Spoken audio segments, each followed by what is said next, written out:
بله.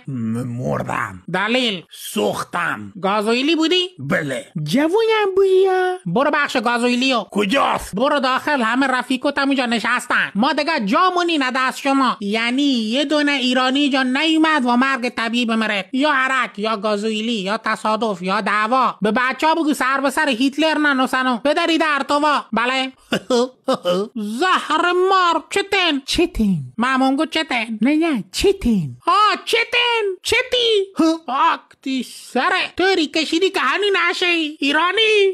یعنی آبری نذاشتیم برا ما. روم نمیشه تو رو خدا نگاه بکنم. گم بزن برا داخل. میکروب نگاهی بکن. شلوارت تو رو پوشیده بدبخت. استفاده. چی بویی دیگه؟ ایرانی راه نده. دیگه چشو کرده؟ تو بهش گازوئیل بار زدن جهنم خالیت کرده. چه تو پیک مگه بابا؟ اوه ادی نیسان گاوی تو بهش ها؟ چی بود؟ ترکی. یا اون دنیا تیکی هون، این دنیا همیشه تیکی. خود که تو بهش خلافه کن.